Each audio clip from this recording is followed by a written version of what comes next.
Okay, so have you ever wondered why you completely freeze up when calling on your crush, but your best friend can chat up anyone in the hallway without breaking a sweat?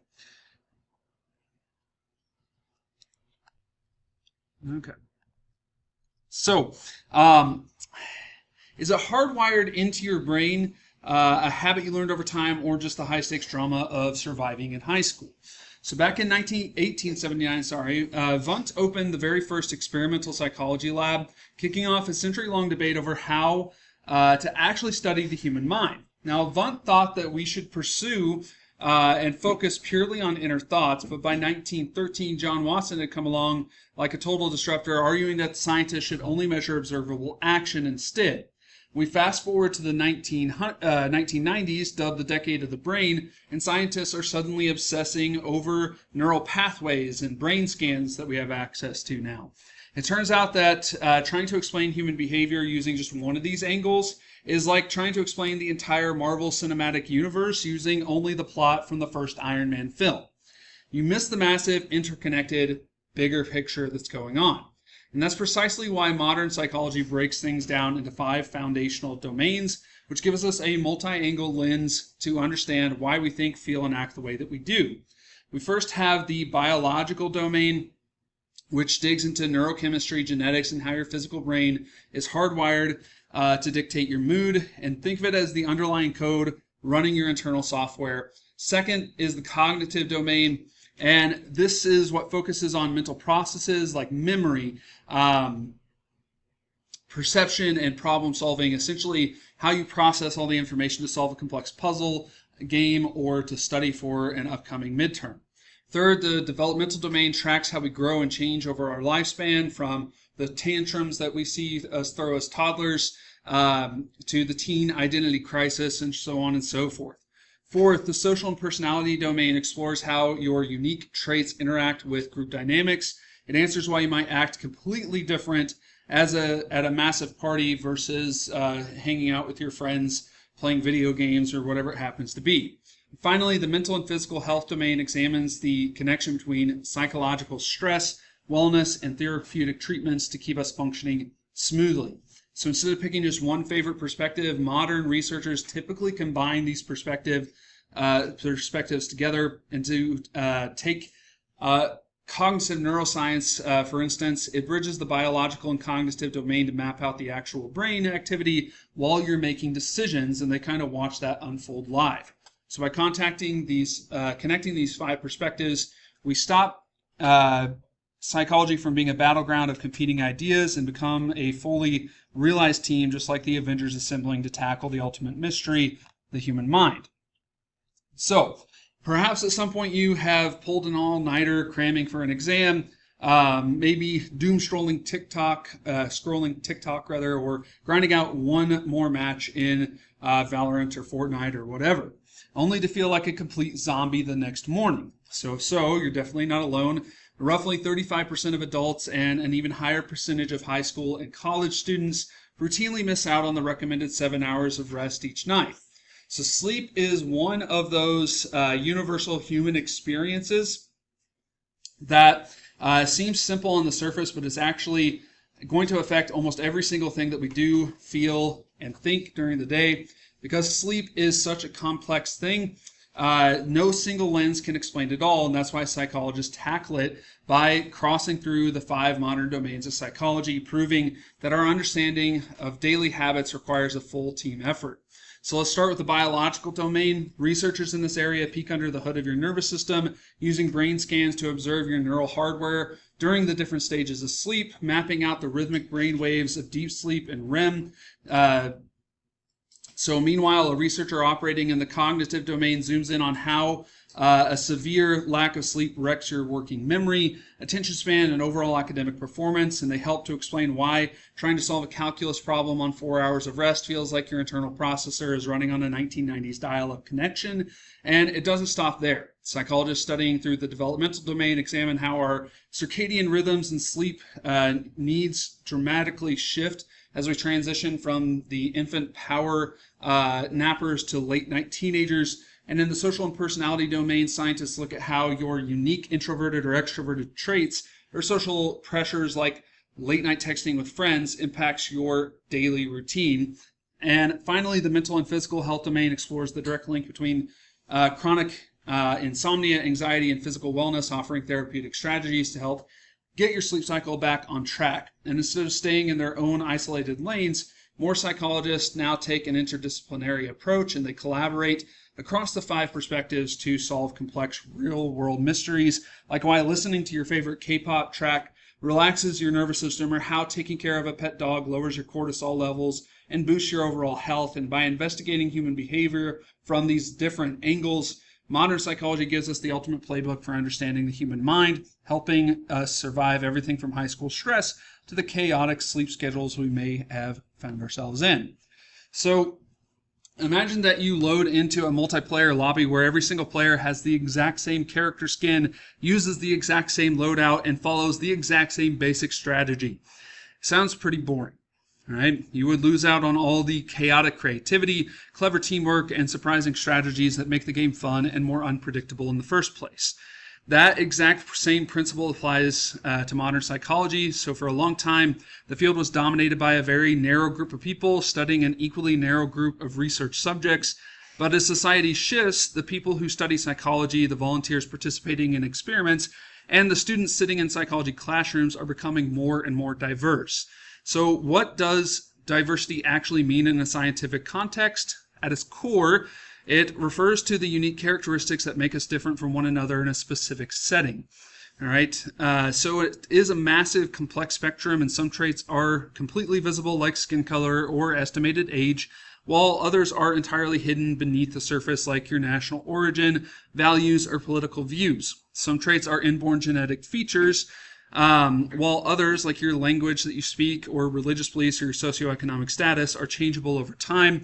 And diversity helps us to embrace the full tapestry of human identity, spanning race, ethnicity, biological sex, sexual orientation, gender, physical abilities, and personal preferences. So why does it matter? Because when everyone in the room looks, thinks, and experiences life exactly the same way, scientists run into a massive blind spot. In sociology and psychology, this is called selection bias, where research findings only apply to a tiny fraction of the global population. By expanding who conducts the research and who participates in the studies, psychologists ensure their conclusions actually apply to the real world instead of just one small bubble. So beyond just fixing scientific errors, embracing diversity pays off in a big way, as demographic data shows our world is more interconnected than ever, and research consistently proves that diverse groups outperform homogeneous ones. And when people from different backgrounds come together to solve a complex puzzle, it is whatever it happens to be, the variety of perspectives boosts overall creativity, improves problem-solving capabilities, and builds cognitive flexibility and functionality. Just like assembling an all-star team with complementary superpowers in the Avengers, integrating diverse voices helps us adapt faster, think sharper, and build a far richer understanding of what being human truly means.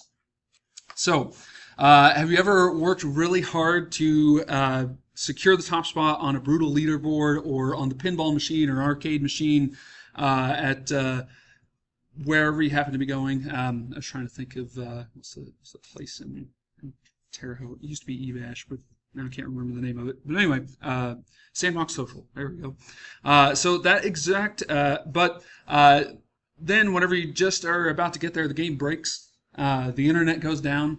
Your memory card crashes, whatever it happens to be.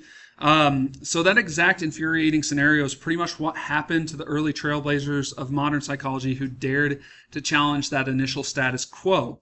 In its earliest days, psychology was essentially an exclusive club where all of the members shared the same limited background and demographics, but a few remarkable individuals fought to break down those massive barriers, opening doors for everyone who followed. Take Mary Whiton Calkins, for example. In 1890, she attended Harvard University to study psychology, successfully completing every single academic requirement for a doctorate, outperforming her peers, but Harvard flat out refused to grant her the degree simply because she was a woman.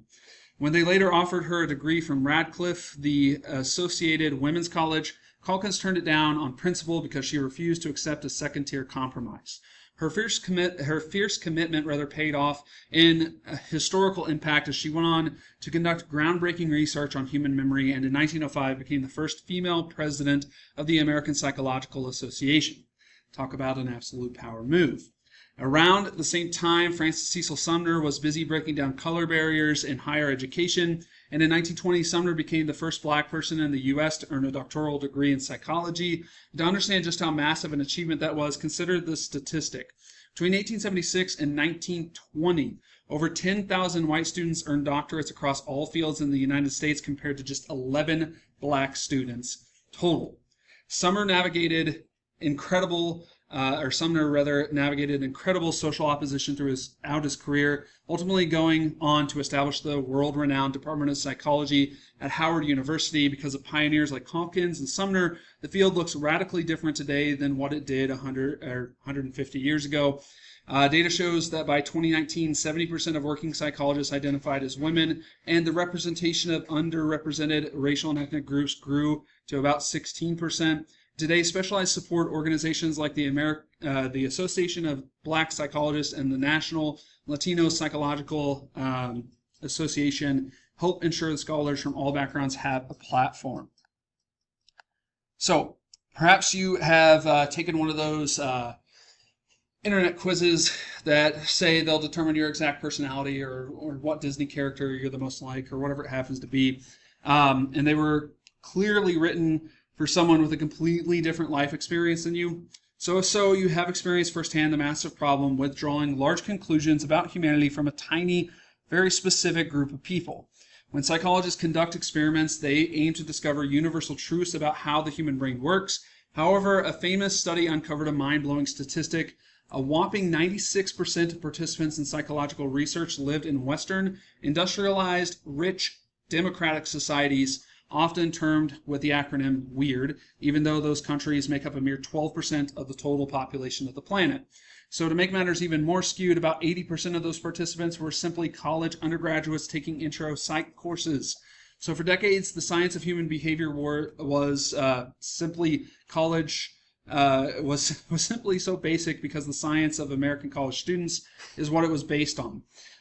Researchers simply assumed that everyone's brain processed the world in the exact same way. But as it turns out, assuming a college sophomore in Illinois speaks for all 8 billion humans on Earth is a total failure in scientific logic. Who could have guessed? When scientists finally began recruiting truly diverse groups of participants, their findings completely transformed our understanding of human nature.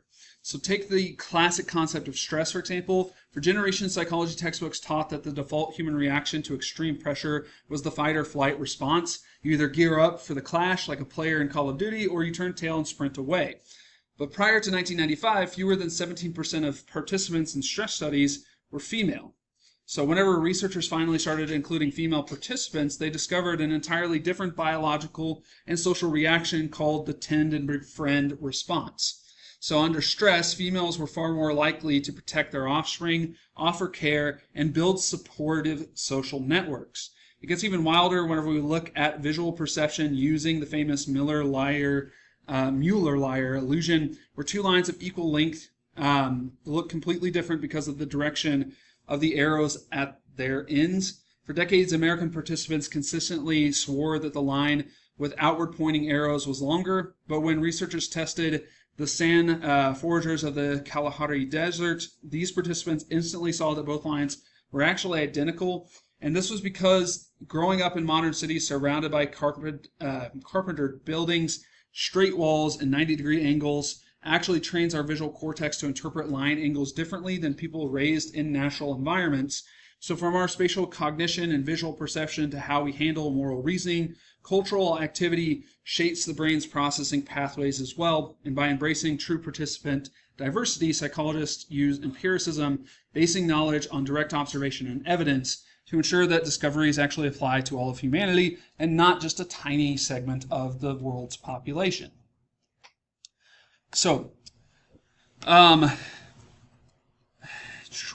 If you've ever seen a ragtag team of misfits pull off an impossible heist in movies like Guardians of the Galaxy or The Italian Job or whatever it happens to be, then you already know that diverse perspectives make any crew vastly more powerful.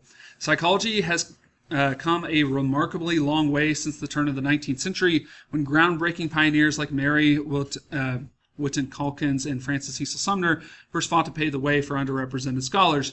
Back then, higher education was a gated community, but today the demographic landscape of psychology students is transforming faster than ever before. And if you walk onto a modern college campus, the students sitting in psychology lecture halls took a very radically different approach, or look very radically different rather than they did a century ago. Let's just break down the actual numbers. Women are leading the charge in massive numbers. By 2019, a staggering 79% of graduates earning bachelor's degrees in psychology identified as female. At the same time, racial and ethnic diversity amongst undergraduate psychology majors had experienced a huge shift as well. In 2004, only 27% of students earning bachelor's degrees in psychology were people of color. Fast forward to 2019, that number has jumped to 44%. Specifically, 21% of those psychology graduates identify as Hispanic, 12% as Black, 7% as Asian, and 4% as multiracial. However, even with those incredible undergraduate gains, the field still faces a major hurdle when we look at higher levels of education, as the relative proportion of people of color earning advanced graduate degrees like master's or PhDs is significantly lower than the proportion earning bachelor's. This gap shows that while the front door to undergraduate psychology is wider than ever, academic institutions still have a lot of work to do for upper level degrees. So why does this matter? Because whether you are interested in memory, social interactions, or how the brain reacts under stress, psychology needs your unique voice. No matter who you are in terms of your age, biological sex, gender, race, ethnicity, or personal background, there are more opportunities in psychology today for you and students like you than at any other point in history. So what would you say if you learned that scientists once intentionally trained an 11-month-old baby to be terrified of adorable, fluffy white animals? If your initial reaction to that statement is disgust or shock, you are definitely not alone, and frankly, your moral compass seems to be working properly.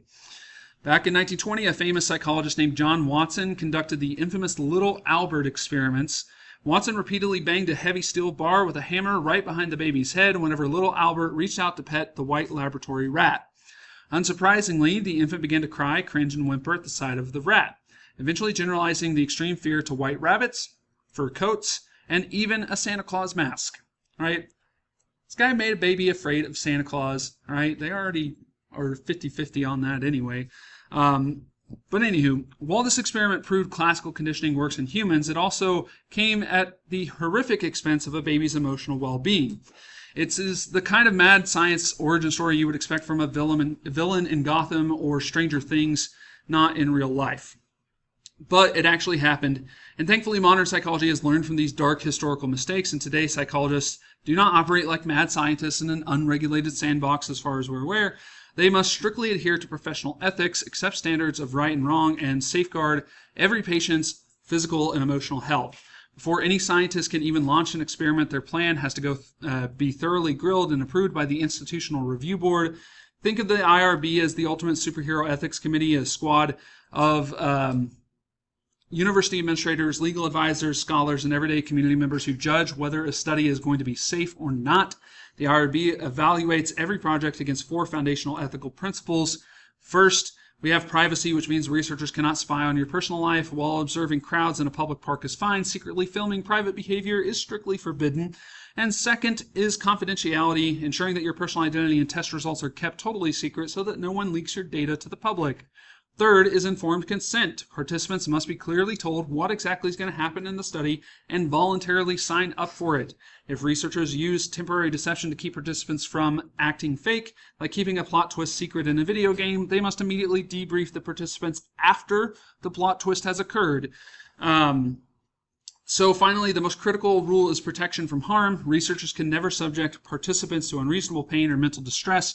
They are carefully needing to calculate the risk-benefit ratio, proving that the potential scientific value of what they are trying to find out far outweighs any minor convenience to the participant. Thanks to modern IRBs, psychological research remains a force for good, ensuring scientific process never sacrifices human dignity. right? So um, now we'll talk about a few experiments over the course of